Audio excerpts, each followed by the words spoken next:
Donc, mesdames et messieurs, Brouchim Habayim pour notre cours. Très heureux de vous retrouver. Shabbat Tov Mevorach à tous.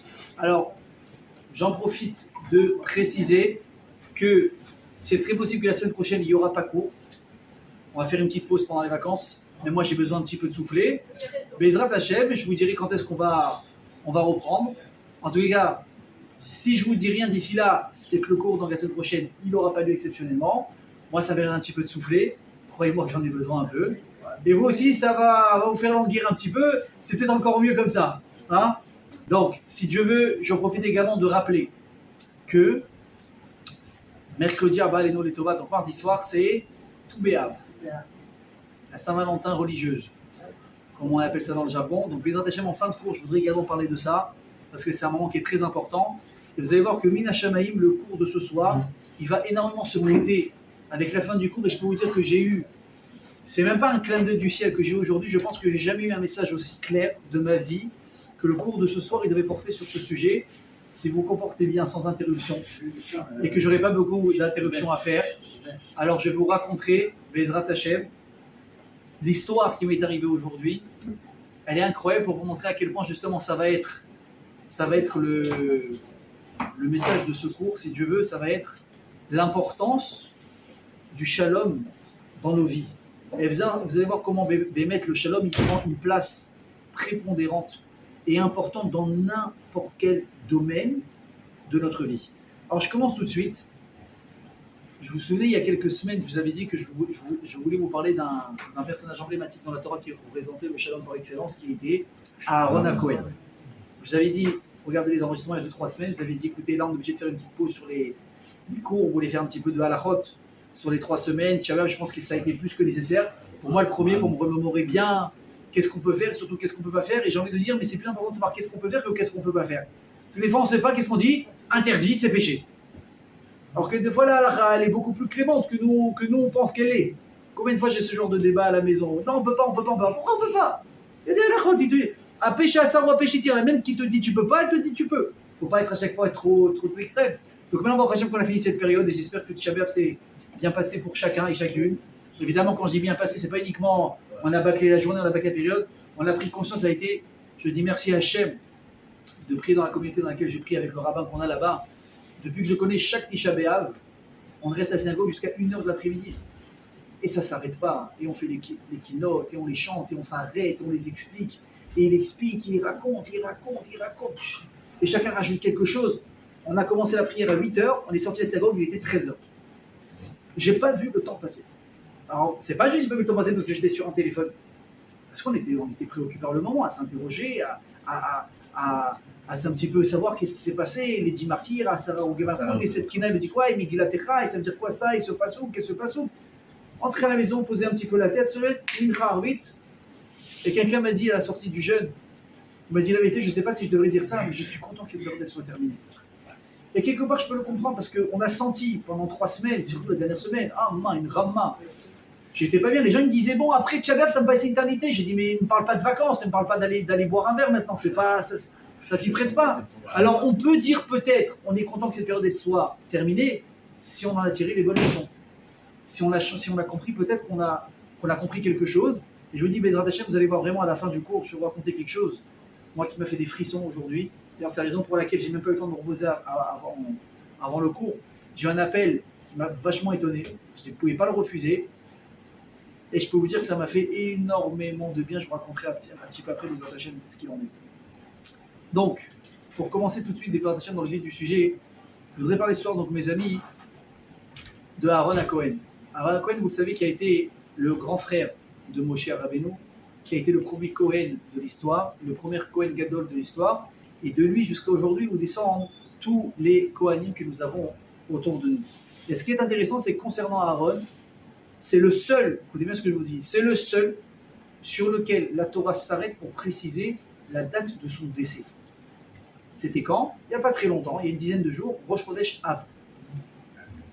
La Torah, écoutez bien ce que je vous dis, sur aucun autre personnage dans la Torah, je ne parle pas du Navi, je ne parle pas du Nar, je ne parle pas des Ktoim, je parle de la Torah, le Chumash, depuis Bereshit, Shemot, Vaikra, Bamidbar, Devarim, feuilleté, il n'y a pas marqué une date où une personne est décédée. Comment on connaît les dates? Vous allez me dire de Moshe Rabbeinu, les Jvatim. Comment on sait? On connaît des dates. Des fois, tu prends ta journée et tu dis ah, aujourd'hui, c'est la Eloula de. Par exemple, c'était quand? C'était pendant. Je crois que c'était vendredi. Vendredi, combien de passé? C'était par exemple la Eloula de Issachar, le fils de Yaakov Avinu. D'ailleurs, sachez une chose, c'est que vous savez que il n'y a rien pour rien. Nous avons 12 mois dans l'année, 12 tribus. Chaque tribu correspond à un mois. Donc, avec un message, un travail différent à faire. Le mois de Av, c'est le mois qui est représenté par Issachar. Et on sait qu'Issachar, lui, c'était quoi? C'était l'âne qui représentait le poids de la Torah, le Talmud Chacham par excellence. C'est la raison pour laquelle, malgré les apparences, c'est le mois d'août, c'est l'été, c'est les vacances, ça sent la plage, ça sent les restos, ça sent ce que vous voulez. C'est en Av, il faut d'Afka redoubler plus encore des fois pour étudier la Torah. Il ne faut pas attendre Elul, les Slichot, il ne faut pas attendre Sukkot. C'est maintenant d'Afka pendant les vacances où il faut redoubler d'efforts. Même si on n'est pas ici peut-être la semaine prochaine, c'est pas grave. J'espère que votre Torah ne dépend pas que de moi. Dieu bénisse, YouTube est riche, les synagogues sont riches, tout le monde est ouvert. N'hésitez pas, mais c'est vraiment l'important de Av, c'est de redoubler d'efforts dans la Torah. Comment est-ce qu'on arrive à savoir toutes ces dates, lui, les niftar là, les niftar là? Comment te dire, à chaque fois, on s'amuse à faire des espèces de calculs tirés par les cheveux, des déductions. C'est marqué comme ça, sous-entendu que ça, et on trouve les dates. Attention, ce n'est pas des inventions. On trouve les dates, mais elles sont tout le temps cachées. Il faut tout le temps les chercher. Des fois, la Gemara, elle fait des calculs pour savoir combien de temps telle personne a vécu par rapport à lui. Et là-bas, le passage qu'il a dit comme ça, c'est tout le temps une sacrée recherche. Aaron HaKohen nous fait remarquer Chazal. C'est le seul dans lequel la Torah, elle prend le temps de s'arrêter et elle décide que jusqu'à la fin des temps, tout le monde saura et se rappellera de la date exacte du décès de Aaron HaKohen. C'est quand? C'était quand du moins? Rosh Chodesh Av. Bien sûr, tout de suite, la question qui sera celle de tout le monde, j'espère, c'est de se demander, mais qu'est-ce qu'il y a de spécial à Aaron HaKohen? Qu'est-ce qu'il y a de spécial plus à Aaron que Moshe, que Abraham, que Yaakov, que Rachel, que Léa? Des grands personnages, il ne nous a pas manqué dans l'histoire. Malgré tout, pourquoi est-ce qu'Akadosh Baruch Hu, il a décidé de s'arrêter à ce moment-là? Et ce qui est encore plus intéressant, les amis, c'est de s'interroger où est-ce que la Torah, justement, elle prend le temps d'écrire ça? C'est où? C'était dans la parashat, si vous regardez, dans la parashat Masé. Donc c'est la dernière parashat qui vient clôturer le Sefer, le livre de Bamidbar, donc le 4e des 5. Là-bas, la Torah, elle énumère, elle rappelle les 42 étapes, les 42 arrêts que les Bnei Israël ont traversés et ont fait dans le désert avant d'arriver en Eretz d'Israël. Là-bas, à la fin de ces étapes, on raconte qu'Aaron, à ce moment-là, il est niftar avant d'entrer en Eretz d'Israël, ainsi que Myriam, Aaron, et ensuite Moshe Rabbeinu. Et là-bas, la Torah décide de dire que Aaron, il s'est éteint. Alors déjà, pourquoi est-ce que la Torah elle prend le temps de rappeler les étapes du Ham Israël dans le désert? Ils sont passés par là, ils sont passés par là. Mais c'est vrai, si j'ai envie d'histoire, un peu d'histoire géo, j'ai géo cultivé. À quoi ça sert? Réponse, la Torah elle dit, je ne veux pas qu'à un seul moment, vous croyez, peut-être qu'avec le temps, ça va se perdre. Par exemple, imaginez aujourd'hui, on est là ici à la synagogue, je ne sais pas, imaginez, on vit un grand miracle, d'accord? Un très grand miracle. On voit une personne qui est en train de voler dans la salle. Pas voler kleptomane, oui. Voler, il est en lévitation. On va tous en parler, ça va faire le tour de Natania.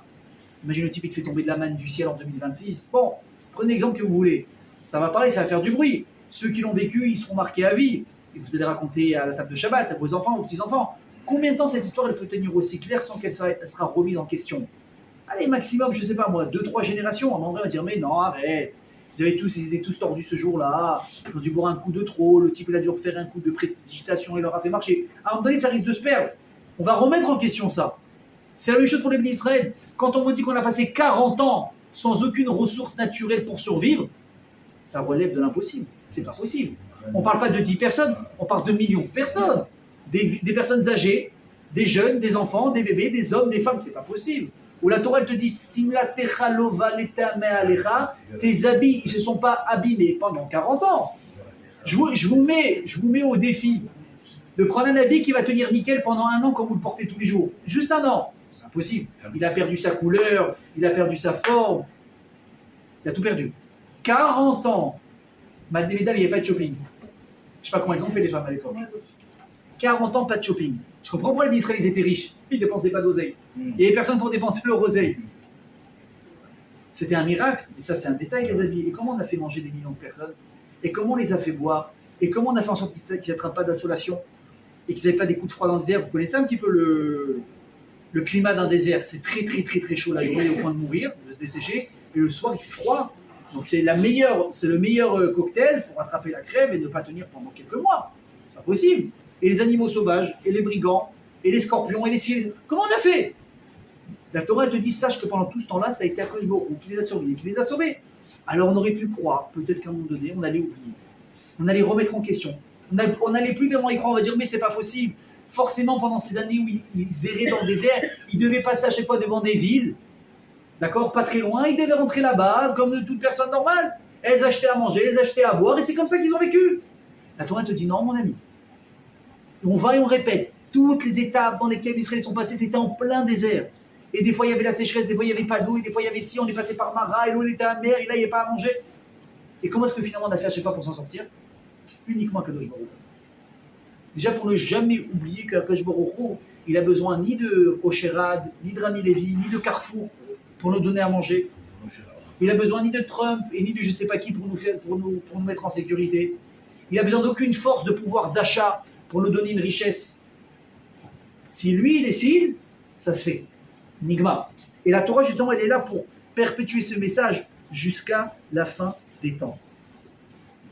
Et à ce moment-là, donc, comme on l'a dit, la Torah, quand elle va conclure donc, le voyage de l'Israël, elle va dire qu'à ce moment-là, c'est éteint à Aaron, et il va être enterré sur la montagne qui s'appelle Or Ahar. On sait aujourd'hui où il est enterré, sans Jordanie. D'ailleurs, peut-être vous avez déjà vu un des rabbins de la Tana qui s'appelle le Rav Shemouni, qui est déjà parti là-bas, je crois plusieurs fois, sur la tombe d'Aaron Cohen, donc il se déguise, il disait non, aller en Jordanie en tant que feuille, c'est un peu compliqué. Ils se déguisent et tout, et ils vont, ils ont le soin d'aller sur la tombe d'Aaron Cohen. Vous voyez ce que ça veut dire? La tombe d'Aaron Cohen, la Torah, elle témoigne là-bas que Aaron il est monté avec Elazar, son fils, qui va être donc le futur Kohen Gadol après son père. Il est monté avec Moshe Rabbeinu, et c'est Hachem qui va dire comment ça va se passer. Aaron, tu vas enlever tes habits, tu vas les donner à ton fils, c'est toi qui vas nommer ton fils de ton vivant. Et il s'est assis, et comment il est décédé? Ce qu'on appelle Mitat Neshika. La mort par un baiser. Il n'y a pas eu de souffrance, il n'y a rien eu. Hachem il est venu, et Mitat Neshika, on le sait, c'est ce que ça s'appelle, c'est la mort des justes. Une personne qui meurt de Mitat Neshika, moi je peux vous dire une chose, je peux témoigner simplement sur mes deux grands-mères Aléa Shalom, que j'ai connues. Les deux sont différées de cette manière-là.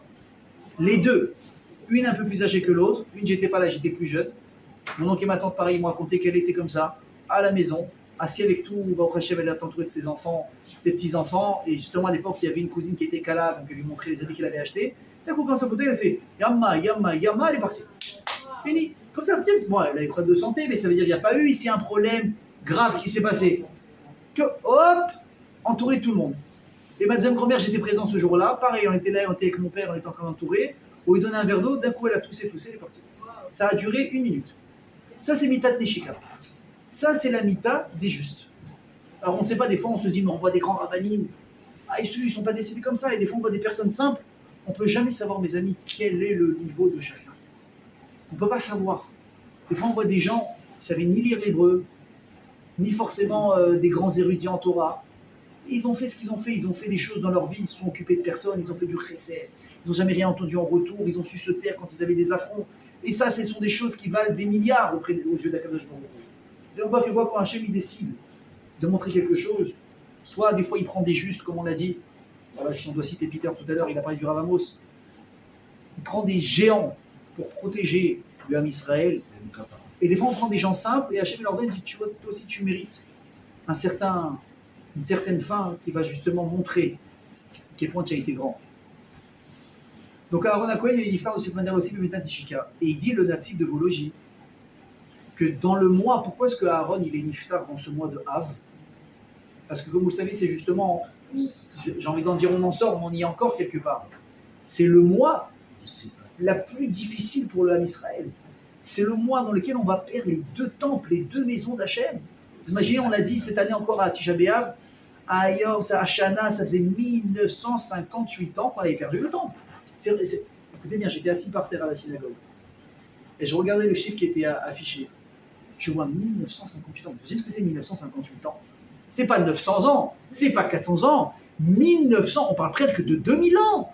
2000 ans, les ministres sont là, ils s'asseyent, ils se relèvent, ils se rasseyent, ils se relèvent. 2000 ans. C'est-à-dire, j'ai fait un calcul dans ma tête.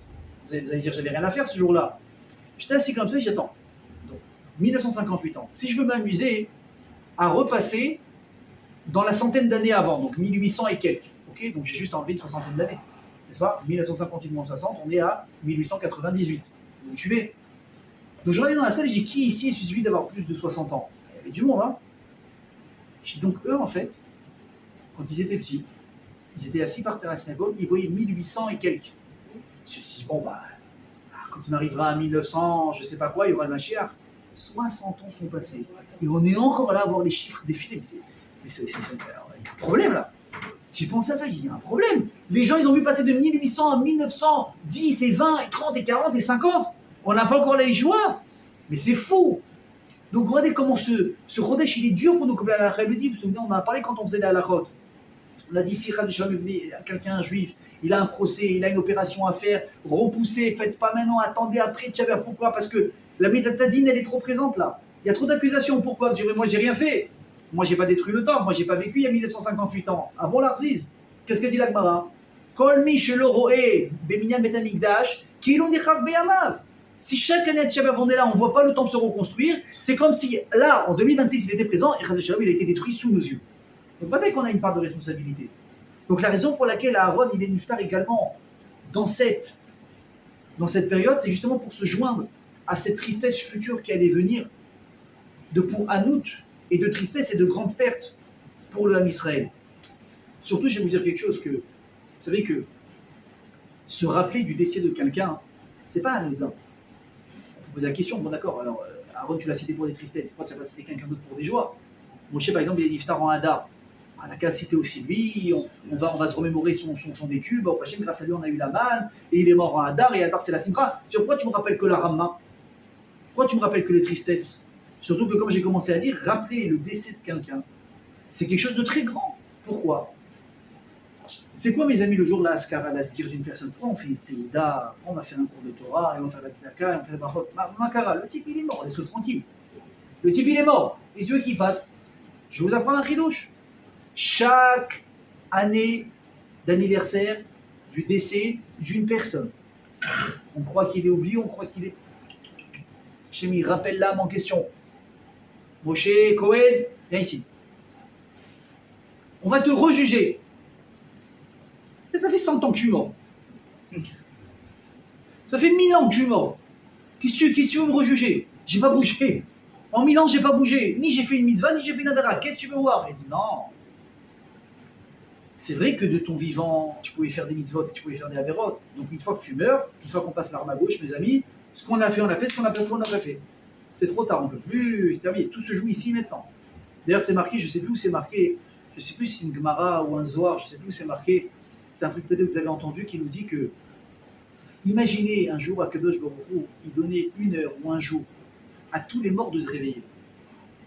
Ah, donc avant Kriyat Emetim, avant qu'on parle de la résurrection des morts, imaginez, Hachem, un jour, il a un jour de montée, il dit, vous savez quoi, allez, tout le monde se réveille.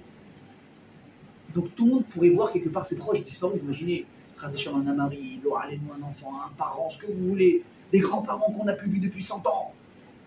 Nous, qu'est-ce qu'on ferait? On voudrait pas les lâcher, on voudrait passer du temps. Raconte-moi des choses, je sais pas comment c'était. Tu te rappelles de ça, tu sais ça? Vous savez ce qu'ils feraient les morts? Ils nous pousseraient, tu me gênes. Pour aller où, Beth Midrash? Pour aller étudier. Ils disent, mais vous êtes fous. Vous savez pas ce que c'est une heure de Limoud Torah, vous savez pas ce que ça vaut, et vous êtes là à prendre des cafés, à parler de la vie de tous les jours, mais qu'est-ce qu'on en a à faire? C'est pas ça l'essentiel. Ils te calculeraient même pas pour aller étudier. Les femmes, elles seraient dans les Zrat Nashim. Chez les femmes, elles écouteraient des cours de Torah. Elles feraient peut-être une afrachatrala, elles feraient ce qu'elles peuvent, selon leur mitzvot à elles. Et les hommes, ils feraient quoi? Gemara, Chumash, n'importe quoi. Donne-moi quelque chose, donne-moi de la Torah. Parce qu'une fois qu'on est là-haut, c'est trop tard.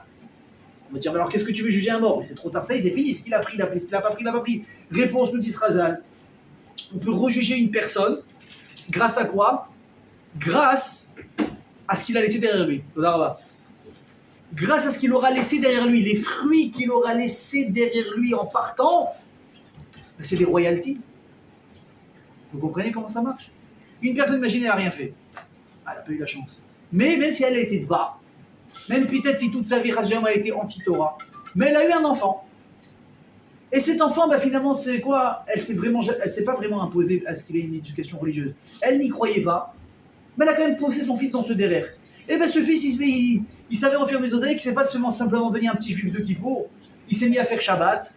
il s'est mis à manger cachère, il a épousé une femme juive qui respectait les lois de la Nida, et ils ont eu des enfants Bigdusha et Tahara, et les enfants ils les ont dépassés, ils sont partis étudier, ils sont partis à la yeshiva, et au bout de 100 ans, on a eu 3 générations de rabbanim et de dayanim. À qui ça va ses mérites?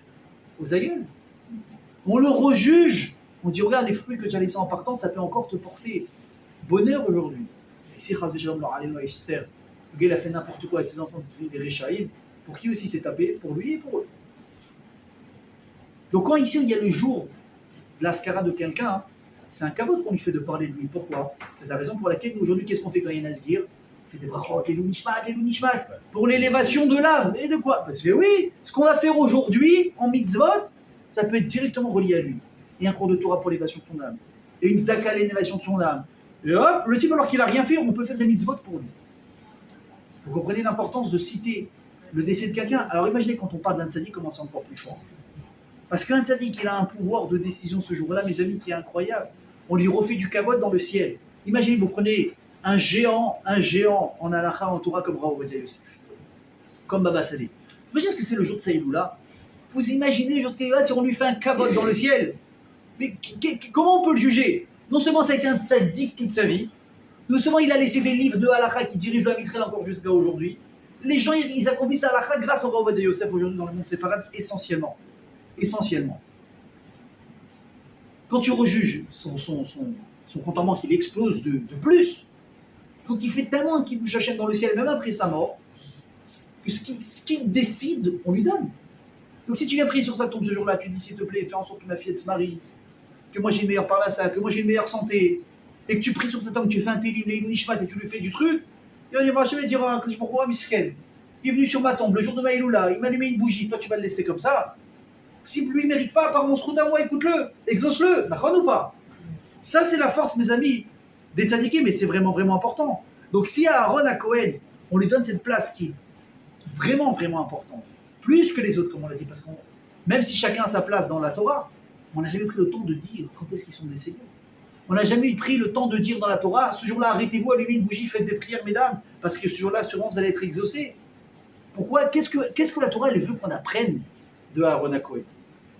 Et surtout, que la Torah, quand elle s'arrête à ce moment-là pour justement dire le jour du décès d'Aaron, c'est en fait en décalage avec sa réelle mort. C'est pourquoi?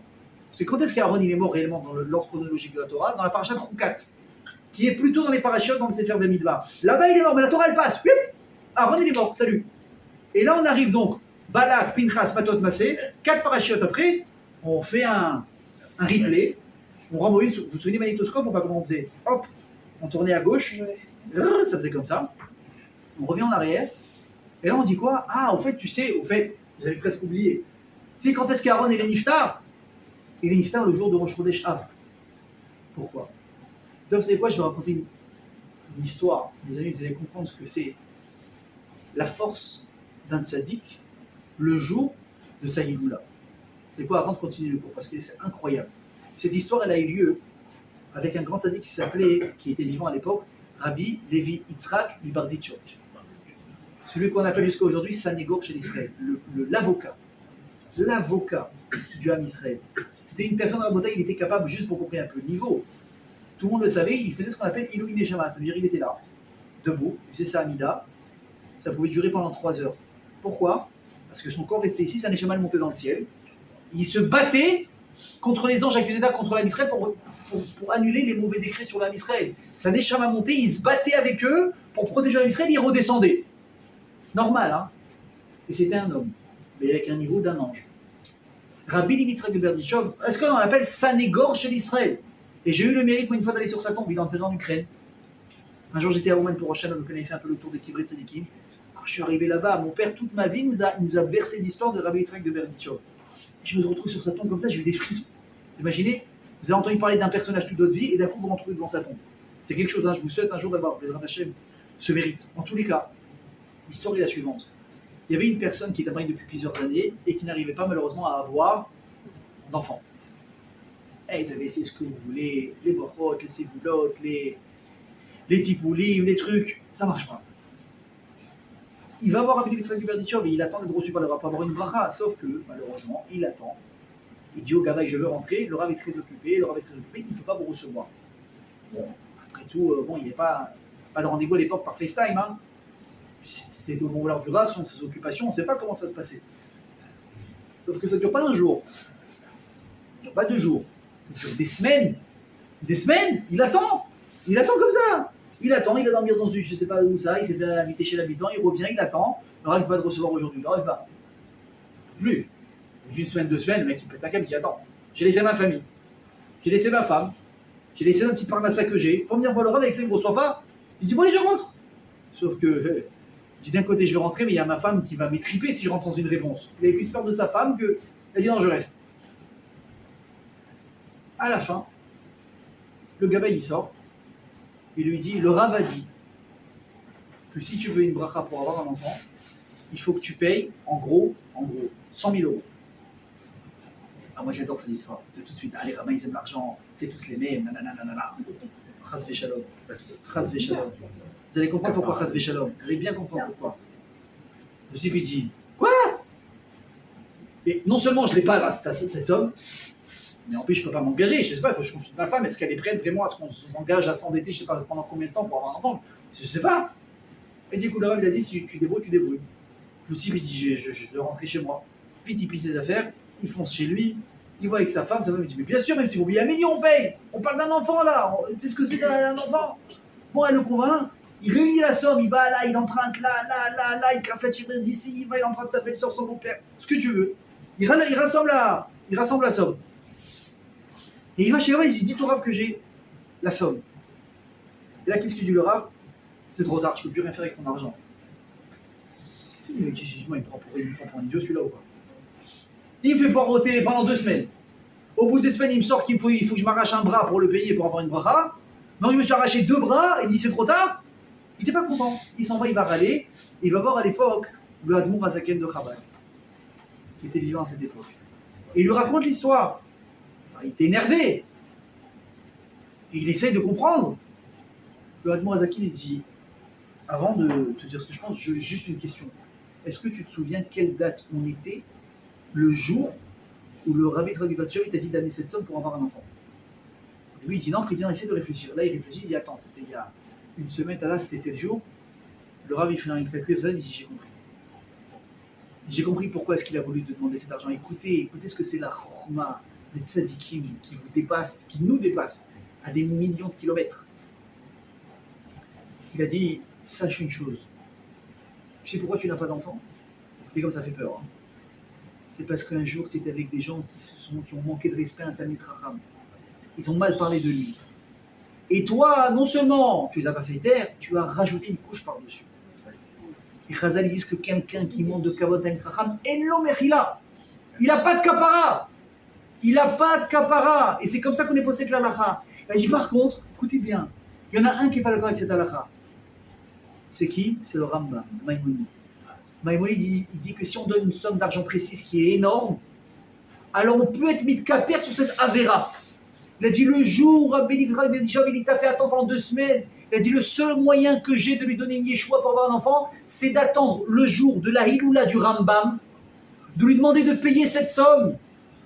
Et s'il la paye de bon cœur, grâce au mérite du Rambam, où ce jour-là dans le ciel, on lui fait un kavod et la halakha, il sera comme lui ce jour-là, il aura la capara d'avoir un enfant. Il a dit mais toi, au lieu d'accepter, tu t'es plaint, tu as pris le temps de réfléchir, l'opportunité elle est passée. Regardez ce que c'est mes amis, le croire d'un tzaddik dans le ciel le jour de sa hiloula, vous imaginez? On change la nature. On change la nature des gens, on change la nature des choses, on change la nature du monde. Ça c'est les tzaddikim, ça c'est les tzaddikim. Moi je peux vous donner un petit conseil, je vous donne une parenthèse. On a perdu le Rav Amos. D'ailleurs je crois que demain ou après-demain c'est Shloshim déjà. J'en reviens pas, on parle déjà de 30 jours, c'est passé à une vitesse. Et j'arrête pas d'entendre des témoignages de part et d'autre que les gens, c'est pareil que c'est une folie sur sa tombe, j'ai pas encore eu l'occasion d'y aller, ils vont sur sa tombe, ils prient, ils ont des yeshuot. Ils vont sur sa tombe, ils prient, ils voient des délivrances, et pas un, pas deux, il paraît que ça s'arrête pas. Pourquoi? Parce que Gadol, Tzadik, Bemitato, Yoter, Ibechayav. Un Tzadik, il est plus grand après sa mort que nous sommes vivants. En son vivant, il est fatigué, son corps il le tire vers le bas, Il a quelque chose de limité malgré que sa neshama elle est immense. Mais dès qu'il retourne chez Hachem, il s'est libéré de toutes ses chaînes. Sa neshama elle peut s'étendre comme elle l'entend. Et là les gens ils prient. Vous savez qui était Rabbi Amos de 200 000 ans? Qui c'était? Moi j'ai parlé à quelqu'un qui l'a connu de très proche, il m'a dit j'étais son chômage pendant 15 ans. 15 ans. Il m'a dit tout le monde connaît Rabbi Amos aujourd'hui. C'est un tzaddik, et que Baruch Hashem, il avait des donateurs de partout pour faire vivre des trucs. Il a dit, moi j'ai connu Rabbi Amos. Il a dit, il avait rien, il n'avait pas un rond. Il avait des problèmes de parnassa, sa femme, ses enfants, il ne savait pas comment s'en sortir. Et sa femme m'a dit, continue à étudier la Torah. Et lui, il n'a pas lâché, il ne dormait pas des nuits. Pendant 20 ans, il n'a pas dormi des nuits, il était debout. Debout, il ne s'est même pas assis ou allongé. C'est pour ça qu'il avait ces dernières années, il avait très mal au pied, il devait être allongé, il ne pouvait plus rester debout tellement qu'il avait sollicité ses jambes. Il s'est tué à la Torah, c'est comme ça qu'il est devenu ce Rabbi Amos. Comme on l'a parlé la dernière fois, j'avais dit qu'un jour il était assis comme ça sur sa chaise, celui qui a eu l'occasion de le voir, il était comme ça allongé sur un fauteuil. Il y avait des gens qui parlent autour de lui. Il les a fait taire une fois. Bon, si on commence à parler, il a fait taire une deuxième fois. C'est pas de la Torah, Stam il parlait. Troisième fois, il leur a dit arrêtez, vous comprenez pas, vous êtes en train de me déranger, je suis en train de diriger les avions de l'armée. Je suis en train de diriger les avions de l'armée où est-ce qu'ils doivent aller pour éviter les pièges, pour éviter de se faire tuer. Maintenant, le type, il est à Natania, le Rav, le Tzetzaïk, il est à Natania, assis sur un fauteuil. Sa neshama, elle est partie, elle est en train. Et ça, c'est de son vivant. Si je vous dis qu'un tzaddik, il est plus grand après sa mort, c'est juste ce que ça veut dire. Donc, juste un petit conseil, vous avez une Yeshua à demander. Vatikin, c'est pas très loin, hein, le cimetière. Allez là-bas, ils sont en train de faire une entrée femme, bien sûr. Pardon? De ce que j'ai compris, ils sont en train aussi de construire, bien sûr, un accès pour que les femmes sont en train de construire un très très beau mausolée. Et ils se sont entêtés pour qu'il y ait, d'ailleurs, j'ai entendu une histoire pareille qui m'a donné la chair de poule. Donc ils sont venus avec les plans à la Chevra Kadisha, enfin au cimetière, pour dire voilà, on va faire un mausolée comme ça. Et ils font impérativement qu'il y ait une entrée homme et une entrée femme. Chazé Shalom devait avoir un problème de tsniout quand tu vas faire un tzaddik. Qu'est-ce que c'est ça? Maintenant, apparemment, ça n'a pas plu à tout le monde sur place. Non, mais oui, et ça va pas. Ils ont dit ça va pas avec les plans originaux. On peut pas faire deux entrées, il faut qu'il y ait une entrée. C'est comme ça, c'est comme ça. Et puis il dit mais attends, tu rigoles, le ratson du Rav. La volonté du Rav, c'est quoi? Tu crois qu'il veut de la pritzout? Tu crois qu'il veut de la touma à côté de sa tombe? Et la rabbinite de sa femme, elle s'entête aussi. Il dit mais putain, que les hommes et les femmes soient mélangés, ça va pas? Non, oui, non, oui, non. L'autre il a dit vous savez quoi, je vais vous amener les plans originaux, vous allez voir. Le type il arrive. Les plans, ils étaient dans sa voiture, elle est fermée, il n'arrive pas à l'ouvrir. 5 minutes après, sa voiture, elle est montée en feu. Sa voiture, elle a pris feu avec les plans. Avec les plans. Mais moi, je me suis renseigné, j'ai dit, bon, attends, ça veut dire quoi? Il y a un mec qui a... Il dit, non, non, non, toute seule. Le type, il a plus ouvert sa bouche. Il a dit, faites ce que vous voulez.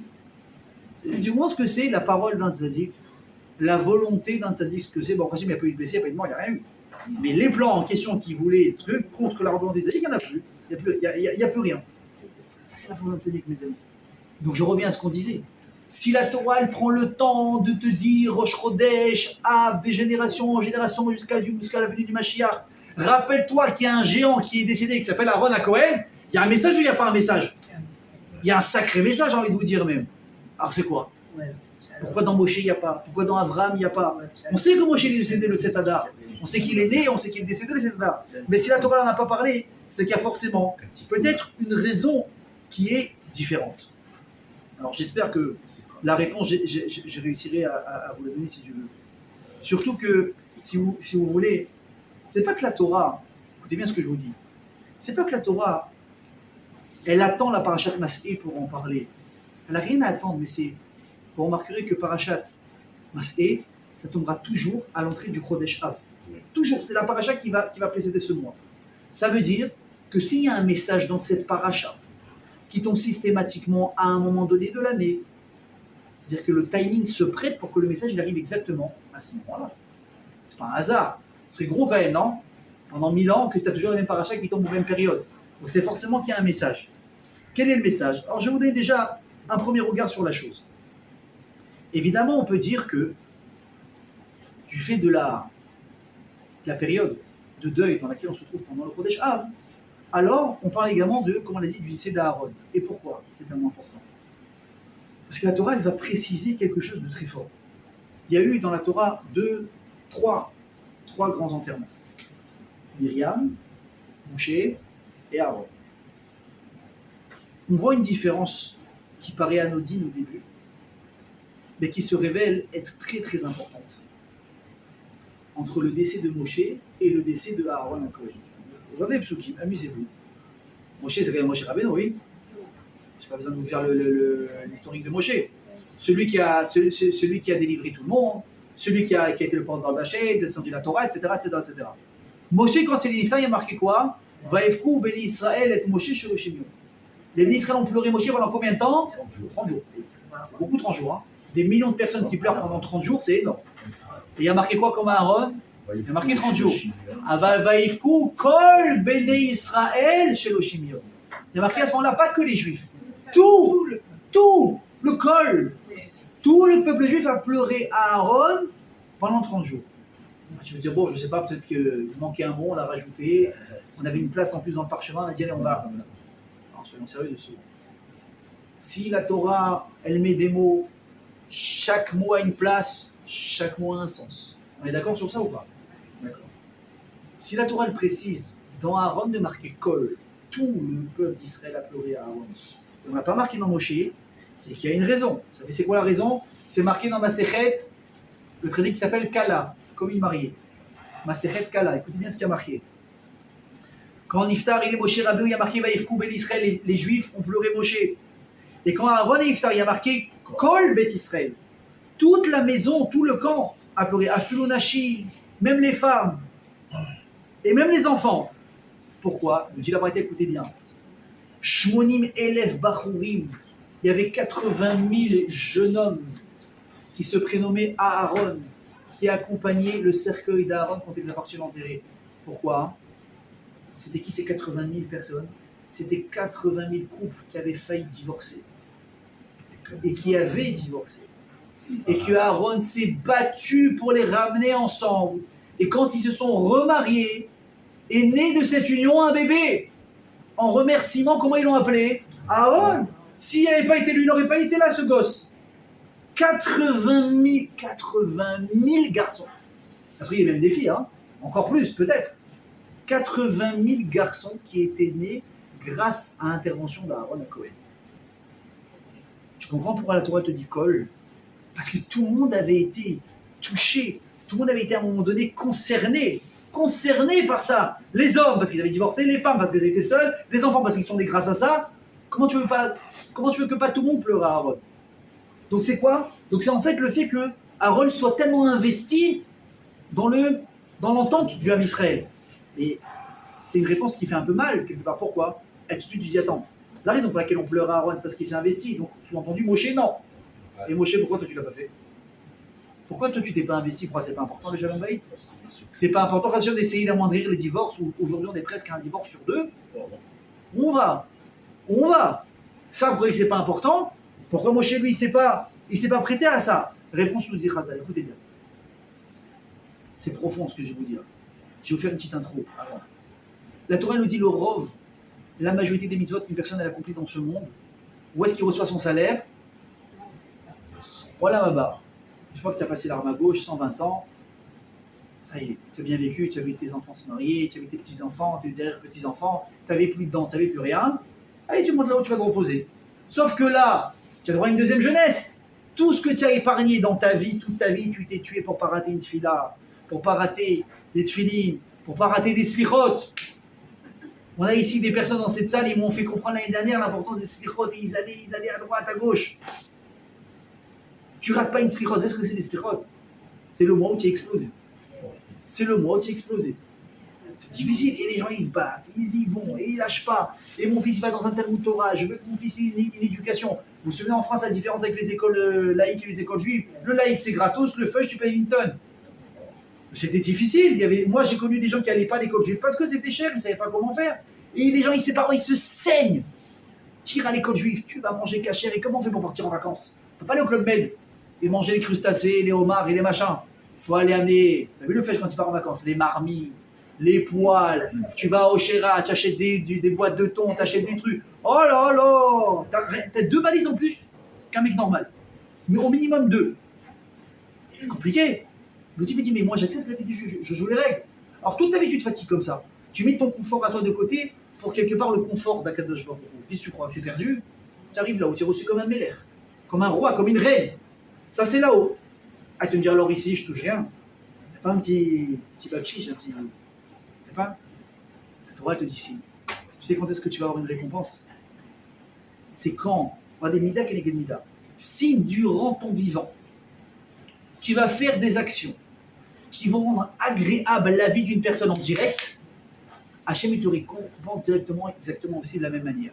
Ça veut dire que si une personne elle est là à faire du chesed, elle va aider une personne. C'est quoi aider? Je vous le dis souvent. Hein. C'est pas forcément, c'est bien, c'est avec de l'argent quand c'est nécessaire. Faut pas faire des sourds d'oreilles. Tu vois, le type il va passer Shabbat, tu peux pas rester comme ça. T'as pas d'argent pour lui acheter, cuisine-lui, amène-lui quelque chose. Cuisine-lui, amène-lui quelque chose, Anibaya. Invite-lui à la maison un repas. Fais en sorte qu'il soit peut-être invité. Tu sais, moi je les fêtes, c'est combien il y a de gens qui sont seuls pour les fêtes? C'est horrible, c'est horrible. Il y a des gens qui sont pas mariés. Ils sont pas mariés, mais ils étaient mariés, ils ne le sont plus. Les enfants, des fois, ils sont pas là. Et les fêtes arrivent, des fois, il me dit, je stresse à l'approche des fêtes, je stresse.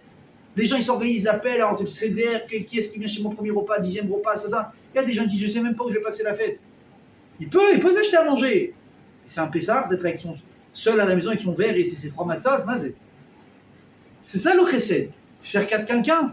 Et des fois, c'est même pas ça, des fois, c'est juste écouter une personne. Des fois, c'est le renforcer, des fois, c'est lui remonter le moral. Je me dis, si toi, tu fais en sorte que la vie d'une personne dans ce monde, elle est plus agréable, moi, je vais te rendre la monnaie de ta pièce, je vais te rendre ta vie agréable. Alors, imaginez une personne, mes amis, où sa vie, c'est quoi? C'est essayer de faire en sorte de mettre le shalom entre les gens, de mettre la paix. Dès qu'il voit une embrouille, il essaye d'atténuer un petit peu. Dès qu'il voit qu'une personne a été vexée, il essaie de lui parler. Alors évidemment, c'est facile quand c'est les autres, mais même quand c'est soi, de savoir se remettre en question, de savoir venir parler, de savoir, c'est quelque chose de très important. Donc écoutez bien, il dit la Torah, du fait que Aaron à Cohen, sa vie, c'était quoi? C'était de mettre le shalom. Et que tout le monde lui était reconnaissant. On va faire en sorte que Aaron, il va être niftar quand? Dans le Chodesh de Av, pourquoi? Vu que les Israéliens ont déjà une raison de pleurer pour la perte des temples et que le cœur se prête déjà à la peine, on va également jamais oublier Aaron et on va pouvoir le pleurer à lui aussi parce qu'il mérite qu'on le pleure, il mérite qu'on le regrette. Toute sa vie, il était investi pour tout le monde. Quoi, je crois qu'on va l'oublier. Vous savez, j'ai souvent cette prise de conscience quand des fois j'assiste à une askara, surtout quand c'est frais, le mois, l'année, les 11 mois. Et je me dis, mais écoutez bien, je me dis, le type, l'année dernière, il était là. Qu'est-ce qui reste de lui? Un papier Nishmat sur un fricassé. Mais c'est de la folie. Le type, il était là, il reste de lui quoi? Un souvenir, faites les brachot, à l'élévation de l'âme sur un pain au saumon. C'est quoi? C'est ça qu'on va laisser derrière nous? Un apéro? Non mais franchement, on va laisser un apéro, c'est ça? Vous comprenez l'importance de laisser une trace dans le monde de notre passage? Vous savez, il dit, moi, si je ne me trompe pas, c'était Rav Moutsafi, un grand ami de Raham qui est vivant dans le prochain. Je crois que c'est Rav Ovadia qui lui a dit. Il lui a dit, Baruch Hashem, Rav Moutsafi, tiens, Tamid Raham, ils sont tes sfarim. Comment tu veux qu'on se rappelle de toi si tu ne laisses pas des livres? Si tu ne laisses pas des écrits, si tu ne laisses pas quelque chose? Bah, on va se rappeler de toi 10 ans, 20 ans, 30 ans, mais après c'est fini, les 2-3 générations. On se rappelle, c'est qui Rav Moutsafi. Rav Ovadia Yosef, on ne peut pas l'oublier. On parle de lui alors qu'il est différent il y a déjà, je crois, une dizaine d'années. Même un peu plus, 12 ans, je crois. Ça fait 12 ans qu'il est vivant, on dirait qu'il est vivant. J'entends dans chaque génération, Rav Ovadia, il dit, où il dit? Je veux le rencontrer. Maintenant, il est vivant. Comment il dit? À travers ses livres. À travers ses livres, à travers ses enseignements. Ça rend éternel le souvenir d'une personne. Aaron, la Torah, elle a dit, toi, on ne te laissera jamais te faire oublier. Tu as tellement fait en sorte de t'investir dans la vie des gens, tu as tellement fait cas des gens, que les Israël, jusqu'à la fin des temps, ils feront cas de toi. Vous comprenez? Ça, c'est, mes amis, c'est Mida Keleged Mida. On est déjà dans une période de drama, comme ça, des 3 semaines, le temple, etc. Et là, je te dis, tu sais quoi?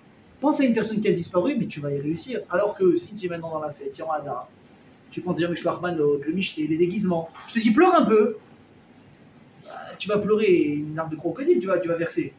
Tu n'auras pas vraiment le cœur. Et c'est la raison pour laquelle la Torah a pris le temps ici, mes amis, de nous faire rappeler que c'était ici qu'Aaron était niftar. D'ailleurs, pour la petite histoire, regardez comment le détail. Tu sais, des fois, on fait des choses cachées. Des fois, on fait des choses, on se dit, bon, qu'est-ce qui va remarquer? Qu'est-ce qui va s'en rappeler? Aïn Roa, Ozet Shumaat, le Chol Maasecha Vesefer Nirtavim. Il y a un œil qui voit, pardon, il y a un œil qui regarde. Il y a une oreille qui écoute, pas qui entend, qui écoute. Et chaque acte que tu fais est consigné dans un livre. Dans le bon comme dans le moins bon. Tu ne pourras pas dire non, c'était pas moi, j'ai rien fait. il y a les caméras de surveillance. Et quand tu vas dire, c'est toi qui as fait ça, non, c'est pas moi qui ai fait. Si on sait que c'est toi qui as donné la tzedaka, on sait, on t'a vu. Chaque chose est faite. C'est ramené dans un livre qui s'appelle le Lit Côté Yehuda qui dit qu'il y avait dans une ville une personne qui excellait dans la mitzvah de Nichum Avelim, d'aller consoler les endeuillés. Et quand dans sa ville, une personne décédée et qui avait des endeuillés, par respect pour le mort, il enlevait ses propres chaussures, il marchait pieds nus pour prendre quelque part ici un petit peu une part au deuil, à la tristesse, pour montrer qu'il y avait une personne qui était partie. Vous savez quand est-ce qu'il est niftar, ce type-là? Le jour de Tisha B'Av, où personne ne peut porter des chaussures en cuir. Tout le monde a senti quelque part aussi quand ils ont accompagné son cercueil, la souffrance un peu dans les pieds. Regardez le détail. Il est niftar le jour de Tisha B'Av où que tu le veuilles ou pas, tu ne peux pas porter de chaussures en cuir dans lesquelles tu es à l'aise. Non, lui toute sa vie, il a fait une différence pour les autres. On fera une différence pour lui que tu le veuilles ou pas. Ça, c'est quelque chose qu'on a dit qu'on paye absolument cash. Bon, je vais avancer un petit peu, même s'il y a encore beaucoup de choses à détailler là-dessus, parce que je vais arriver au vif du sujet. Et là, je vais vous donner, mes amis, une deuxième approche de la question. C'est peut-être la plus belle. Pourquoi est-ce que Aaron à Cohen, sa date de décès a été consignée dans la Torah? C'est justement, comme on l'a dit, par rapport à la période, mais vous allez comprendre pourquoi. On sort d'une période où le tsahar, la souffrance qu'on a, elle est mamash memouchéchet. Elle tire, elle continue, elle s'allonge, elle grandit, je le dis, 1958 ans. 1958 ans. Et à cause de quoi? Toujours à cause du même problème, c'est quoi? C'est la Tréna. Vous le savez, le premier temple, il a été détruit parce qu'on n'a pas accompli, on a fait les 3 véros les plus graves. La Vodazara, des mœurs interdites, et le meurtre. Ça, c'était le premier temple. Hein. Mais le deuxième, on était des tzadikim gomurim. Il y avait que des rabbins. Il y avait que des rabbins. Il y avait que des femmes tsniout avec des caftans. Magnifique. Mais il n'y avait pas d'amour dans les Israël. Il n'y avait pas d'Eretz. Pire. Le Torah va dire, c'était quoi? C'était une question de sinatrinam. Ah, la question, c'est bon, d'accord, on nous rabâche les oreilles avec ça.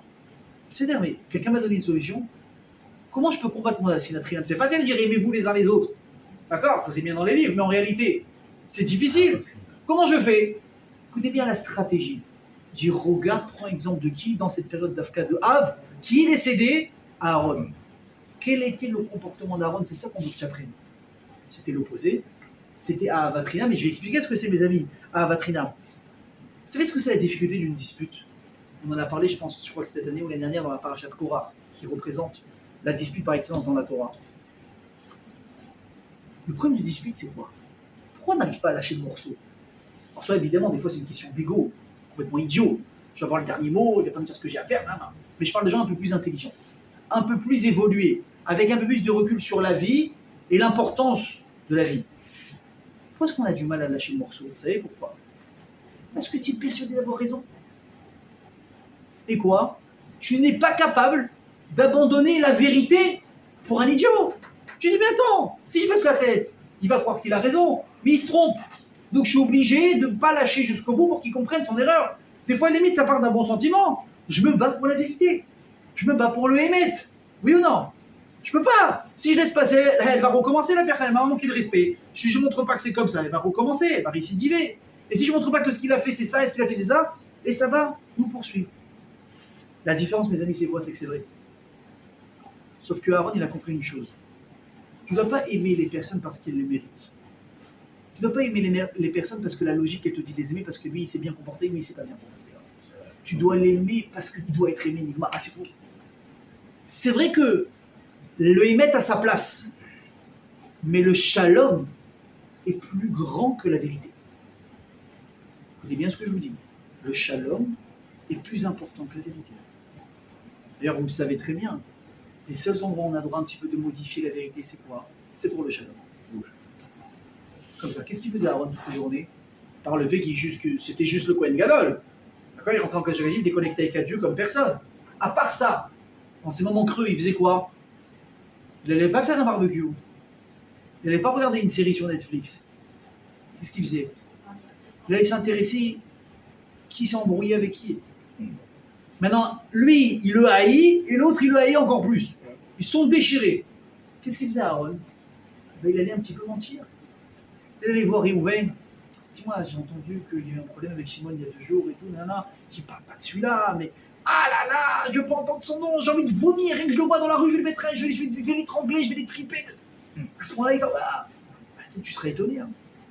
J'ai croisé il y a 2 heures de temps. Il était au café, il prenait pas un café, il était avec la bouteille de Jack Daniels. Il était avec le whisky, pourquoi? Il pleure toutes les larmes de son corps de la peine qu'il t'a fait quand il t'a mal parlé. Et l'autre qui était énervé, il ne croit même pas, il dit, de quoi tu parles? Je te dis. Je me suis assis avec lui, on a pris un café, il me dit, si seulement je pouvais m'excuser. Si seulement il pouvait me donner une chance. Ah bon, il a fait ça? Il les faisait fondre. Il y a l'autre zigoto à aller gérer aussi. Il allait voir Shimon. Moi j'ai envie de s'embrouiller avec Réhouven. Ah, celui-là, je le vois, je lui casse une jambe. Je lui dis, mais quoi? Tu parles de Réhouven? Mais c'est pas possible. Quoi, lequel de Réhouven? À l'époque, il n'y avait pas de nom de famille, c'était compliqué. Réhouven qui habite dans la tente là-bas, Violette, machin. D'accord, ok, on parle du même. Mais tu rigoles. Là, je l'ai vu, il était avec la vodka. Il est pas bien. Hein. Il est pas bien du tout. Comment ça, il est pas bien? Il se fait un sang d'encre d'être embrouillé avec toi. Il dit, qu'est-ce que je l'aimais? J'ai perdu un ami, j'étais bête, j'ai pas réfléchi. Ah bon? Il les faisait se rencontrer, rien qu'ils se voyaient, il pleurait, il se faisait le shalom. Il s'est pareil avec les couples. Comment il a ramené les gens? Je suis parti, Miskena, aller chez ses parents. Miskena, elle pleure toute l'âme de son corps. 4 enfants, 45 ans. Qu'est-ce que je vais de ma vie? Elle pleurait, elle regrette, il était gentil, j'ai mal fait. Ah bon, elle dit ça? Ouais. Il va le voir, ensuite, il va le voir à elle. Le pauvre. Il a perdu ses cheveux, il a pris du bin. Il se dit, qu'est-ce que j'ai fait? Personne ne va vouloir de moi. J'ai perdu une princesse, j'ai perdu une reine, elle m'a donné 4 enfants. Quel idiot, quel idiot. Si moi je pouvais arranger ce que j'ai fait. Ah bon, il dit ça, et hop! Mais c'est un mensonge ou c'est pas un mensonge? Ah, c'est un mensonge. Hein. C'est la vérité ou c'est pas la vérité? C'est pas la vérité. Mais est-ce que le shalom, il surplombe la vérité? Est-ce que le shalom, il prend la place de la vérité quand c'est nécessaire? Oui. Et ça, c'est mes amis, c'est le message d'Aaron. Écoutez bien ce que je vous dis. C'est vrai que la vérité est importante. La justice est importante. Mais il y a des choses plus importantes que la vérité, que la justice. C'est le shalom. C'est le shalom. Je peux vous poser une question simple, vraiment, vraiment simple. Celui qui répond à côté, je pense qu'il a un problème psychiatrique. Et je vais prendre un exemple bidon, il est tellement vrai. Tu rentres le soir à 8h à la maison. Ton enfant de 4 ans, il t'a préparé une œuvre d'art. En d'autres termes, une horreur. Ça n'a ni queue ni tête. Et il te dit, regarde papa, regarde maman, je t'ai fait un beau dessin, je t'ai dessiné une maison et toi qui fêtes ton anniversaire. Tu vois quoi? Que des roues. Des roues. Donc tu essaies de voir la maison, ni où là la maison, rien. Où je suis moi? Là, tu vois pas, mais c'est évident. Il y a un point avec une barre qui part comme ça, dans un rond qui est censé être le gâteau de la maison. Et qu'est-ce qu'il attend? Comment vous réagissez? Mais c'est magnifique! Oh là là, mais comment tu as fait ça? Mais je vais le garder dans mon sac. Ah, je vais le garder dans mon sac. Mais c'est vrai ou c'est faux? Vous êtes tous des menteurs. Il est horrible son dessin. Mais qu'est-ce que tu admires? Déjà, il a pensé à toi. Mais tu vas lui faire plaisir parce qu'il a besoin de ça, la personne. Et c'est pareil chez un adulte. Tu rentres le soir à la maison, si tu es intelligent. Ton mari, il n'est pas tellement bricoleur, d'accord? Et ça fait 1 mois que tu demandes une étagère. Il t'a mis l'étagère. Le pauvre, il a sué pendant une journée, il s'est fait mal, il s'est vissé le doigt, il s'est tapé avec le truc, il n'a pas trouvé, il a oublié de recharger la perceuse, il n'avait pas les bonnes vis, il est reparti 10 fois. Elle arrive, tu la vois maintenant, la planche, là, l'étagère. Alors elle est comme ça. Bah oui, c'est pas son métier, qu'est-ce que je te dis? Il n'a pas le niveau, il met la bulle, il ne connaît pas. C'est à l'œil. Ouais, lui, il est borne, il est à moitié borne déjà. À l'œil, comment il voit à l'œil? Si vous êtes intelligent, vous allez dire quoi? Merci mon chéri. Mais si tu critiques, tu vas dire, ouais, toi et ton étagère, retourne chez ta mère. Et tu l'as vexé. Qu'est-ce que tu dis? Quoi la clavonne, merci. Et si vraiment ça te dérange dans une semaine, moi chérie, tu n'as pas l'impression qu'elle a un peu bougé, Zarma? Elle n'a pas un peu bougé. Mais tu es intelligent.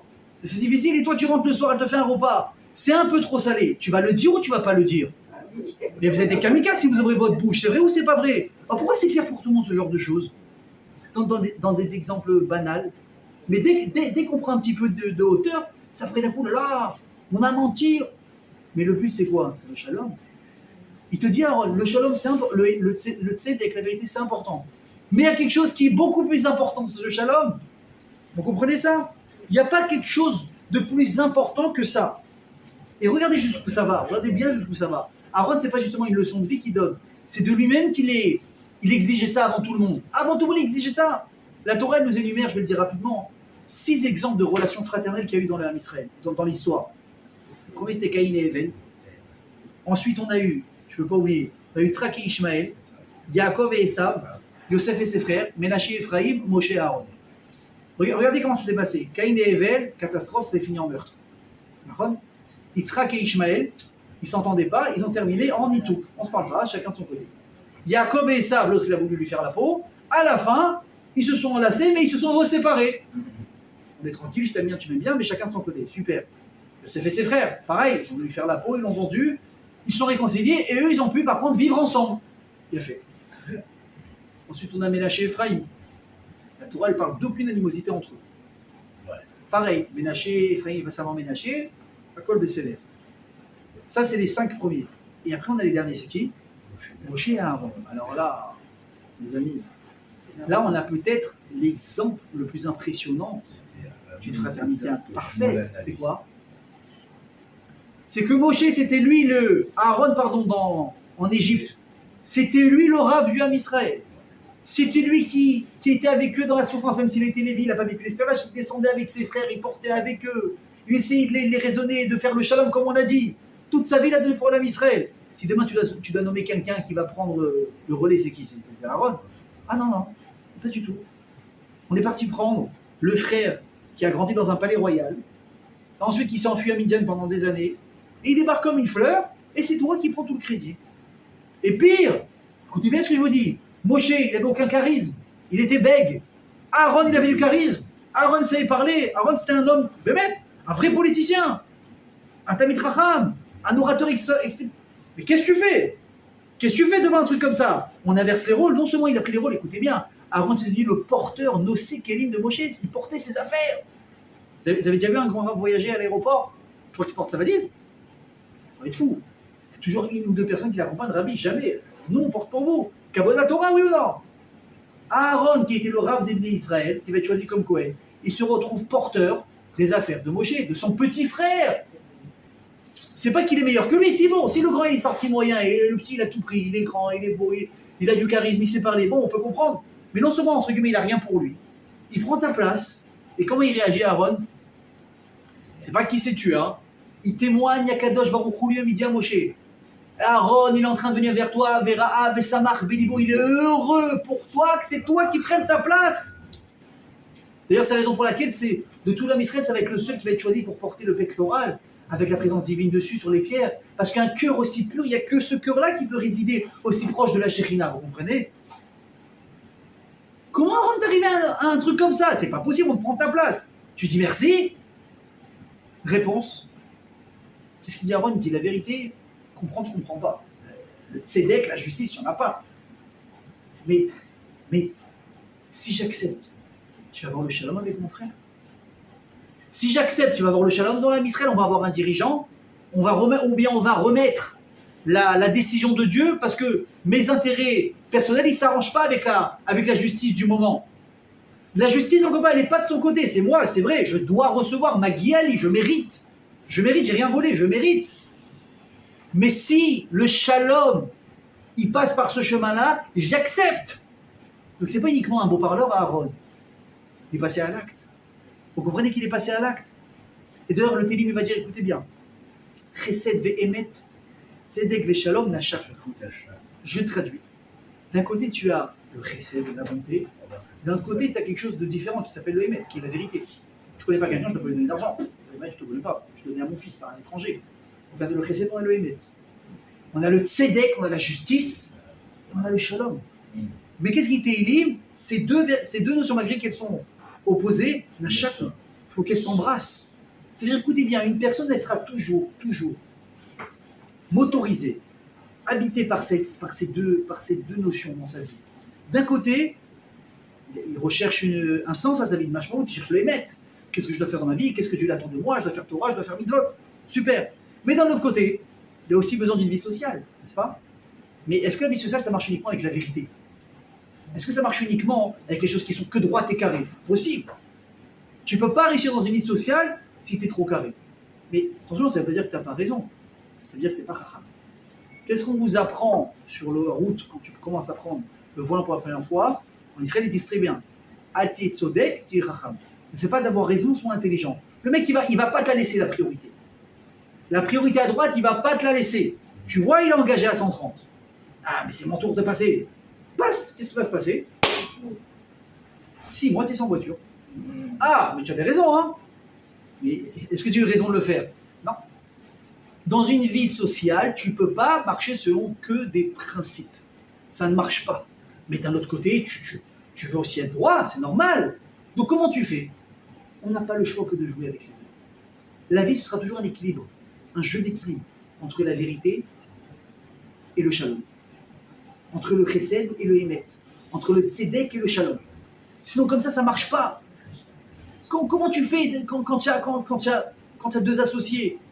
Ils ne sont pas forcément pareils. Comment tu fais pour marcher? Un coup, comment il va faire pour marcher? Il y en a un qui s'efforce, l'autre il s'efforce pas. Mais si tu vas selon j'ai raison, mais ta maison va partir, elle va flamber. Ton affaire, elle va sauter. C'est pas possible de marcher uniquement selon un seul principe. Vous comprenez ce que je dis? Et d'ailleurs, écoutez bien le privilège qui est magnifique. Une personne, des fois, tu dis, ah lui, c'est la droiture par excellence. Il ne rate pas une fila, à la il est comme ça. Vous savez que ce n'est pas forcément une preuve de ce qu'il fait. Ce n'est pas forcément les Shem Shamaïm. Ce n'est pas forcément pour le bon Dieu qui le fait. Vous savez pourquoi? Parce que des fois, c'est une question de conscience. Quand on se dit, moi, je ne peux pas rater une fila, j'ai un prix là pour cette fila, je ne peux pas la rater. Je dois mettre mes téfilines. Oui, je dois mettre un tzedaka parce que c'est important, parce que si, parce que ça. Des fois, le émet que tu fais à travers tes mitzvot, ça peut simplement révéler ici une question d'ego, une question d'intérêt personnel, d'avoir une bonne conscience. Par contre, écoutez bien. Une personne qui est capable d'être mévataire, une personne qui est capable de venir régler une dispute qu'il a eue avec quelqu'un, il n'y a aucun intérêt personnel. C'est trop dur, c'est prendre son ego et le brûler. C'est le brûler. Donc s'il le fait, c'est la preuve qu'à 100% c'est quoi? C'est le Shem Shamaïm. Le Shem, quand on dit que le Shem, il prendra toujours la place sur la justice. La justice, des fois, elle peut avoir des intérêts personnels. Le Shalom, lui, il te coûte trop cher pour que ce soit un intérêt personnel. Imaginez, ça peut arriver à tout le monde, tu prends une villa pour passer des vacances avec des frères et sœurs, machin, etc. C'est toujours un peu délicat, comment on va distribuer les chambres? Il y a toujours les 2-3 plus belles chambres sur 6. Lui, il a une suite parentale, lui, il n'en a pas, lui, il intéresse, lui, il n'a pas. Comment on fait? Or, soit tu viens avec les parents, ils décident, et bon, chacun rate dans son coin, c'est terminé. Mais quand tu n'es plus en âge d'aller avec tes parents, tu vas aller maintenant avec tes beaux-frères, tes belles-sœurs, tes ci, tes ça. Il faut être des grands enfants. Comment on fait pour éviter les embrouilles? Mais vas-y. Prenez ce que vous voulez, ce qui reste, tu me donnes. Il faut être deux, hein. Tu ne fais pas du crédit sur le compte de ta femme, mais c'est un travail. C'est un travail, tu vois. Nous, on est là pour le shalom. Crois-moi, ce qu'il va nous donner, c'est le mieux. On n'est pas là pour une chambre. Quand on viendra une belle chambre, on ira dans un hôtel tous les deux, on prendra la meilleure suite qu'il y a. Là, on est là pour être ensemble. Mazé, j'avais une chambre d'hôtel pendant 2 nuits, parce que ça passe vite, hein. 2 nuits, 3 jours, c'est la moitié du temps, on se fait la gueule. Tu vois, l'entrecôte, elle te passe de travers, hein. La piscine, t'as pas envie de rentrer parce que lui aussi, il est dedans. C'est quoi? T'as brûlé 10 000 shekels pour ça? C'est pas haram? C'est péché ou c'est pas péché? Donc c'est ça le sechel. Et Moshe Rabbeinu, pourquoi est-ce que lui, il n'a pas pu faire ça? Écoutez bien ce que je dis. Parce que Moshe, les amis, c'était la droiture par excellence. Qu'est-ce qu'on dit sur Moshe? Bechol beti neemanhu. Il est loyal jusqu'au bout. Mais la loyauté, c'est magnifique. Mais Moshe va se rendre compte finalement que toute loyauté et justice est obligée d'être enrobée de shalom. Tu ne peux pas être trop dans la loyauté. Et quand Moshe le comprend ça, quand il va être niftar, on dit qu'il a été enterré dans une montagne qui s'appelle Har Nevo. Chazal, ils disent, découpe le mot, Har Nun Bo. C'est la montagne dans laquelle se trouve, on a dit, la 50e porte de sagesse qu'il n'avait jamais atteint de son vivant, à part le jour où il est mort, Hachem il lui a ouvert cette porte. Et là, il comprend quoi? Il comprend que quand il écrit le Sefer Torah, ce qui a écrit le Sefer Torah, c'est Moshe. Donc Moshe, il écrit la Torah. Et il voit que Hachem, il lui dit à lui, toi, tu vas marquer, Moshe va mourir et ils vont pleurer, Béné Israël. Par contre, pour Aaron, ton frère, tu vas marquer quoi? Kol Bet Israël. Et là, il a un déclic. Il dit, oh là là, c'est mon frère qui avait raison dans son approche. Vadaïk le Emet, c'est important. Vadaïk le Tzedek, c'est important. Mais qu'est-ce qui est grand plus important? C'est que le Emet et le Tzedek, ils sont enrobés toujours de shalom. Sinon, ça ne vaut pas le coup. Sinon, ça ne vaut pas le coup. Et la preuve, c'est quoi? La Torah témoigne. Moshe, on a pleuré. On n'aura jamais pleuré comme Aaron. Et la seule date de décès qu'on va considérer dans la Torah, c'est laquelle? C'est celle d'Aaron à Cohen.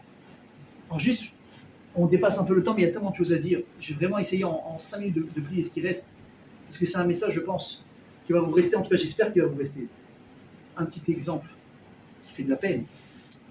Chazal raconte que quand Adam et Chava, ils ont perdu leur fils Evel, qui avait été donc assassiné par leur frère, par son frère Caïn. La Torah dit qu'ils se sont retrouvés devant le corps. Et ils ne savaient pas quoi faire. Ils ne savaient pas quoi faire avec le corps. Alors on dit comment ils ne savaient pas quoi faire?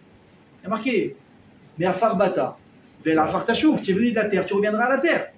Donc si tu viens à la terre, viens, on va l'enterrer. Mais Rachid dit, ils ne savaient pas quoi faire devant le corps, ils étaient immobiles. Et ils ont vu, écoutez bien, un corbeau venir. À côté d'un corbeau mort. Et avec ses ailes, recouvrir le corps avec de la terre. Et quand ils ont vu ça, ils ont dit, ah, c'est ce que nous aussi on doit faire avec le corps de notre fils. Il faut qu'on l'enterre. J'ai besoin d'un corbeau. Mais à Farbata, la Fartachouf, c'est marqué dans la Torah. Je viens qu'à Adam Arishon, c'était quand même quelqu'un qui avait un peu de sechel. Si moi je le sais, il le savait aussi. Regardez, c'est quoi qui a dérangé à Adam et Chava? Évidemment qu'ils savaient qu'un corps, on doit l'enterrer dans le sol, le mettre dans la terre. Ils se sont dit, mais nous, on savait qu'une personne, elle doit mourir à la rigueur naturellement. Mais qu'une personne, elle se fasse assassiner, je rappelle comme c'était le premier meurtre de l'histoire, assassiner, est-ce que la vie vaut le coup d'être continuée à vivre avec autant de haine dans le monde? La question de la haine, elle s'est déjà posée, les amis, à l'aube de la création du monde. On assiste à un meurtre avant la paix du Beth Amikdash, avant tout ça. Adam et Chava, ils disent, mais évidemment qu'on sait ce qu'on doit enterrer le corps, mais non, on fait quoi de notre vie? Ça vaut le coup de continuer à vivre devant autant d'agressivité, devant autant de folie? Et qu'est-ce qu'ils ont vu, le corbeau? C'est quoi la spécificité du corbeau, mes amis? C'est qu'il est très, très cruel, le corbeau, sachez-le.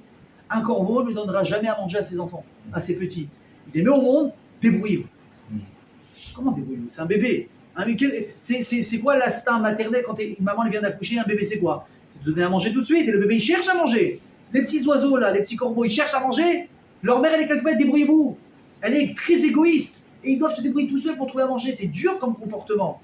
Et Adam et Chava, ils voyaient quoi? Que malgré l'égoïsme d'un corbeau, il est capable de prendre sur lui, de changer son caractère pour avoir pitié de quelqu'un et l'enterrer. Donc ils vont dire, c'est quoi la solution de la sim'a, de la haine, de la cruauté? C'est la ahavat rinam. C'est l'amour gratuit. Il n'y a que ça qui peut venir contrecarrer la haine gratuite. On n'a pas d'autre choix.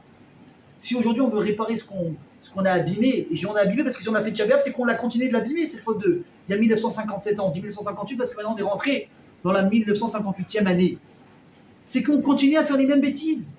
On n'a pas compris que Akavak, c'est lui qui a la vérité, elle doit savoir, je dois lui dire ce que je pense en face d'elle. Ne lui dis pas. En robe, c'est pas grave. Elle va croire qu'il a raison, c'est pas grave. Le shalom, c'est plus important maintenant, c'est Shabbat. Le shalom, c'est plus important maintenant, on est en famille. Le shalom, c'est plus important parce que le mot que tu risques de dire, il risque de vous couper le contact pendant 10 ans.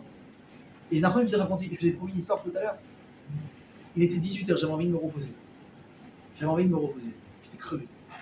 Je reçois un message d'une personne. Je lui dis bonjour, est-ce que je peux t'appeler? Je me dirais un mec normal, oui. Sauf que c'est une personne qui ne m'a pas parlé depuis 4 ans. Je vous assure que je ne lui ai rien fait. Je n'ai jamais compris pourquoi il a coupé le contact. Mais brutalement. Si vous savez comment ça m'a fait de la peine, je suis très sensible moi sur ce genre de choses. J'ai essayé. Il m'a bloqué au téléphone. Je dis c'est pas possible. Voilà, c'est pire, tu te manges des films. Je savais qu'il n'a rien fait. Qu'est-ce qui a pu se passer? 2 ans passent. Un jour, il m'envoie un message avec de Rosh Hashanah, Shana Tova, Mechila. Je lui dis écoute, je suis très touché, mais il faut que tu me dises ce qui se passe. Tu peux pas m'envoyer un message comme ça. Pas de réponse. 1 an passe. Moi, je dis je veux t'appeler. Pas de réponse. J'aurais essayé ou j'irais pas essayer? Aujourd'hui, le type il m'appelle. Il dit est-ce que je peux t'appeler? T'imagines bien qu'il hésite au bout de 4 ans, est-ce que je suis d'accord de lui parler ou pas? Je fais le message. Je lui dis quoi? Appelle-moi. Dans 10 minutes, je suis disponible. On a parlé pendant 50 minutes. Je lui dis tu peux m'expliquer ce qui t'est arrivé? Et il m'explique. Il est parti dans un truc. Je lui dis mais tu te rends compte que tu es parti dans une imagination. Mais... Il s'est rendu compte de son erreur. Il m'a dit il m'a fallu 4 ans pour me rendre compte de mon erreur. 4 ans. Je lui ai dit tu sais c'est quoi le pire? C'est que pendant 4 ans, je t'ai laissé la porte ouverte. Je t'ai jamais bloqué moi au téléphone. Jamais. J'ai essayé moi-même de revenir vers toi alors que je t'ai rien fait. Et je lui ai dit quoi à la fin? Moutarlach, Machoulach, Charouilach. J'ai dit moi, ça m'a fait beaucoup de peine. Et ce téléphone, il me fait beaucoup de bien. Mais sache que jamais je t'aurais tenu rancœur comme ça. Je suis pas comme ça. Il m'a dit j'ai pris la gifle de ma vie. Il m'a dit j'ai pris une gifle spirituelle de ma vie. Qu'est-ce que c'est la Torah? Qu'est-ce que c'est les mitzvot? C'est comme ça qu'il faut réagir. Alors, il me dit à ce moment-là, il me dit bon, là par l'instant, en ce moment, c'est pas trop ça. Je lui dis mais j'ai aucun doute que par l'effort que tu as fait sur toi-même, parce qu'encore une fois, vous savez, malheureusement, quand tu laisses un problème prend des proportions, plus le temps il passe, et ça devient de moins en moins réparable. C'est trop compliqué, c'est trop dur, ça a pris des proportions horribles. Puis tu sais, normalement, c'est moi qui devrais me faire ça sur mon épaule, être capable de te pardonner au bout de 4 ans. Et moi, je te dis bravo à toi qui as été capable au bout de 4 ans de prendre ton téléphone et de te rabaisser, de demander pardon.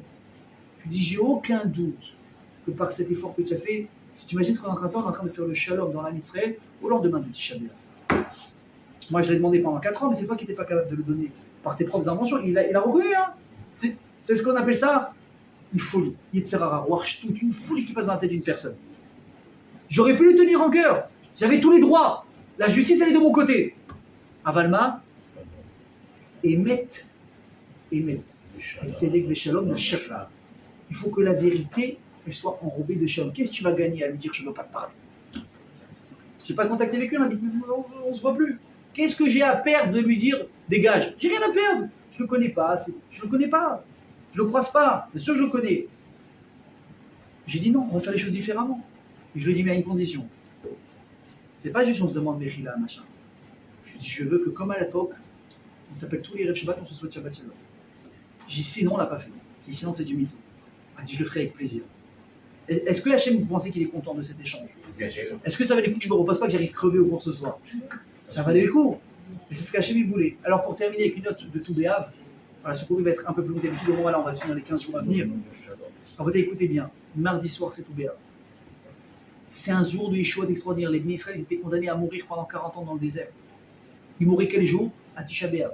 Chaque génération, pendant 40 ans, qui avait été présent à la faute des miraculeux explorateurs qui avaient pleuré pour en disant on ne va pas rentrer dans Israël, Hachem, tu veux nous tuer, etc. Hachem leur a dit Atem bachitem bechia shel chinam, atem tifku bechia ledorot. Vous avez pleuré pour rien, vous allez pleurer pour de bonnes choses, pour de vraies raisons, pendant des générations à venir. Pendant 39 ans, 600 000 personnes divisées par 39 mouraient. Faites le calcul, des milliers de personnes qui meurent chaque année.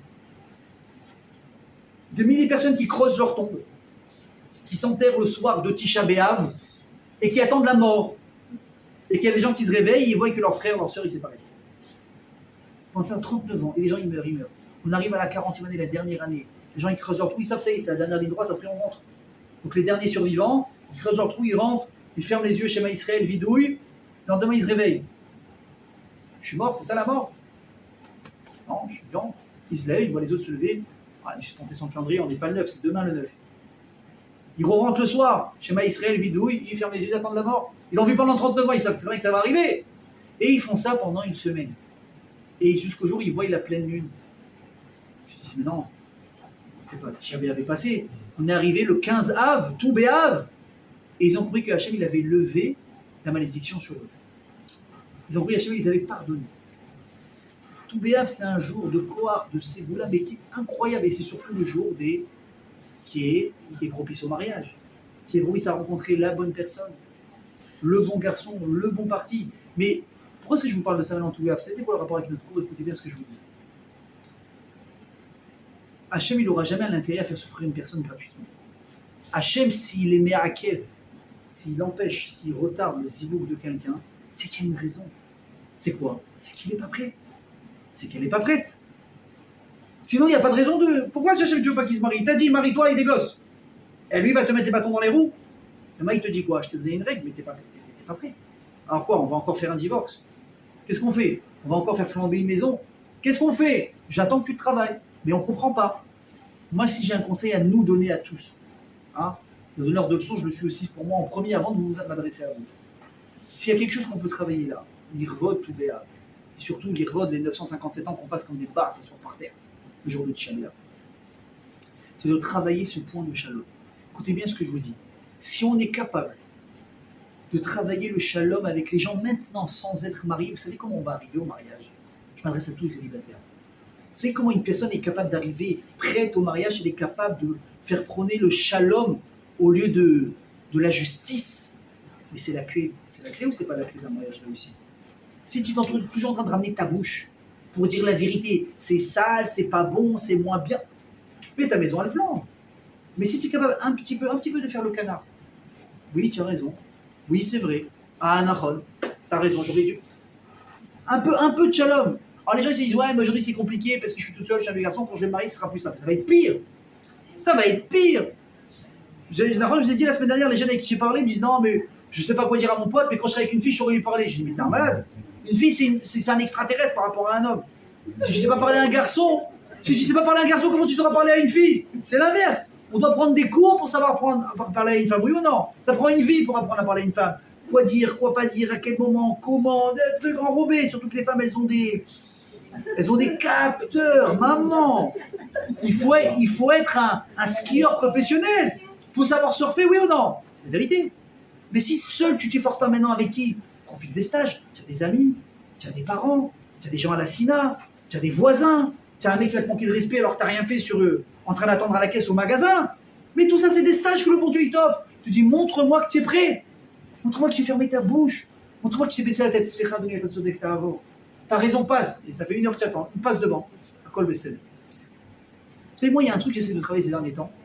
Il faut que je parle à quelqu'un, je le souris. Si vous savez comment ça marche.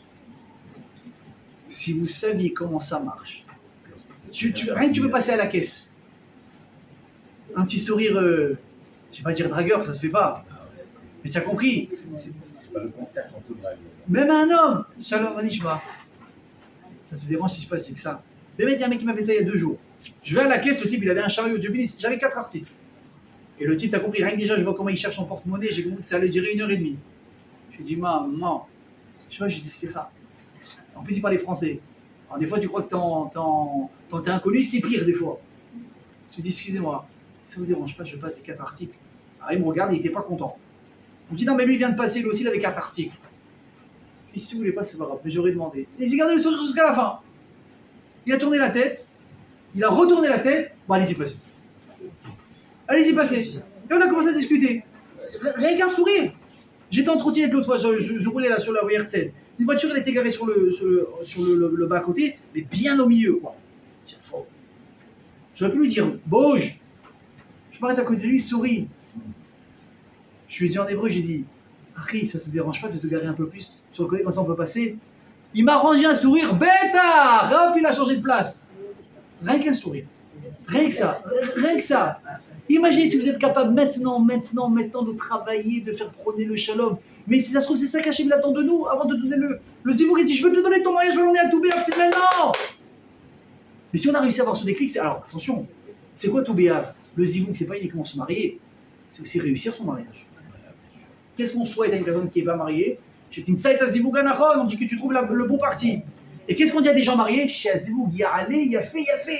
Que le Zivouk, il continue à monter. Et qu'est-ce qu'il a monté? On est marié, où tu veux qu'il monte? Où tu veux qu'il monte?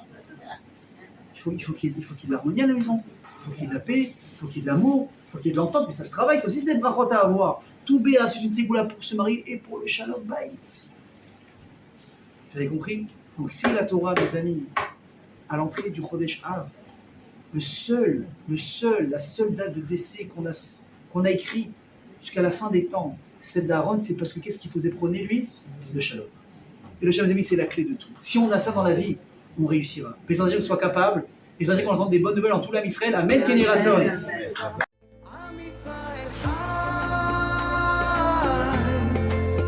אם לא נשכח תמיד להיות